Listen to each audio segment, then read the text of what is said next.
নারীদেরকে এখন সবসময় শুনতে হয় সন্ধ্যার পরে বেরোবেন না। কোভিডের সময় দেখা গেছে যে নারীদের প্রোডাক্টগুলো বাসায় পড়ে আছে, ওরা বিক্রি করতে পারেনি কারণ বিক্রি করার কোনো জায়গা ছিল না। তো সেখানটায় তাদের অনেক লস হয়েছে। শুধু যে মনিটারি লস তা না, বাড়িতেও তাদেরকে অনেক কথা শুনতে হচ্ছে এখনও সেটা চলছে। আর কোভিডের পরে আমরা ভেবেছিলাম যে একটু ঘুরে দাঁড়াতে পারবো, তারপরে তো ঘুরে দাঁড়াতে যেয়ে আবার হঠাৎ করে দেখা গেল যে না, নারীরা এগোতে পারছে না। তো আপনার ধরেন গত বছর পরে এবছরের শুরুতে আমরা ভাবছিলাম ওকে, এখন আমরা ঘুরে দাঁড়াচ্ছি, এখন আমরা বেশি করে কাজ করব। কিন্তু খুবই দুঃখের সাথে বলতে হয় যে নারীদেরকে এখন সবসময় শুনতে হয় সন্ধ্যার পরে বেরোবেন না, সন্ধ্যার পরে যেন কেউ বাইরে না যায়, ঘর বাড়ি তালা রাখবেন, কেউ আসলে দরজা খুলবেন না। এটা কিন্তু নারীদের জন্য এগিয়ে যাওয়ার জন্য একটা বিরাট বাধা। তো আমি আশা করব আপনাদের মাধ্যমেই যে এই ল অ্যান্ড অর্ডার সিচুয়েশনটা খুব জলদি শীঘ্রই যেন ঠিক হয়ে আসে। কারণ এটা ঠিক না হলে নারীরা যে পড়ে গেছে সেটা উঠে আসা তো অনেক কষ্ট অবশ্যই, কারণ ফ্যামিলি থেকেও কিন্তু খুব একটা সাপোর্ট যে নারীরা পায় তা কিন্তু না। তো সেখানে আপনারা অনেকে স্ট্রাগল করে নারীরা উঠে আসছেন। আজকে দেখবেন নারীরা স্ট্রাগল করে কিন্তু ফার্মাসিউটিক্যাল কোম্পানিও দিয়েছে।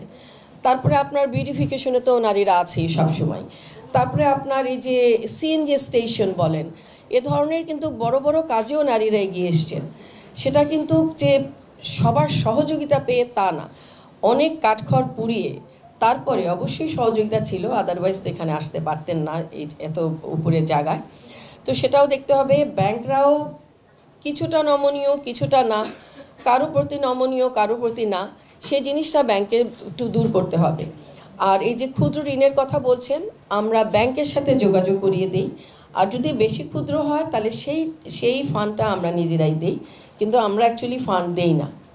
লোনের জন্য আমরা কোনো ফান্ড করি না, সেটা আমরা ব্যাংকের সাথে যোগাযোগ করিয়ে দিয়ে সেখানে আমরা ব্যাংকের সাথেও কথা বলি, মিটিং করি, সেভাবে ওনাদের লোনগুলো আমরা প্রোভাইড করার চেষ্টা করি। আমরা যখন নাকি শুরু করি তখন কিন্তু আমাদের সদস্য খুব একটা ছিল না, কয়েকশো হবে। কিন্তু শুরু করার পরেই কিন্তু একটা জিনিস দেখলাম যে এত এন্টারপ্রেনার কোথা থেকে আসলো। সবাই অনেকে এসে বলছে আমি পিকেল বানাই, বাসায় বসে আমি ড্রেস বানাচ্ছি, বুটিক করছি, বিউটিফিকেশন আমি বাসায় বসে করছি।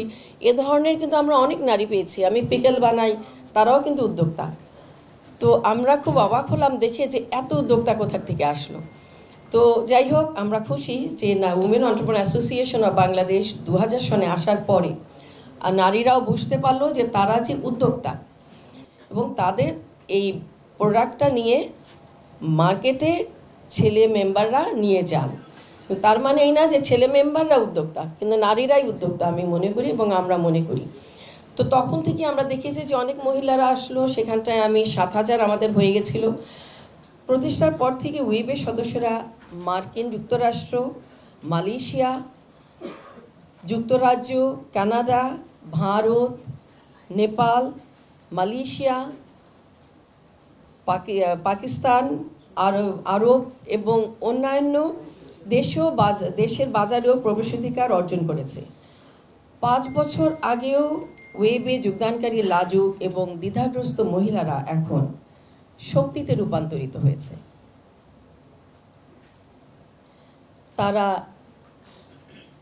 নিশ্চিতে পদক্ষেপে হাঁটেন, মাথা উঁচু করে বিশ্ব ভ্রমণ করেন। তারা তাদের বাড়িতে, সমাজে তাদের অবস্থান প্রতিষ্ঠা করছেন এবং তারা দেশের জন্য মূল্যবান অবদানও রেখে যাচ্ছেন।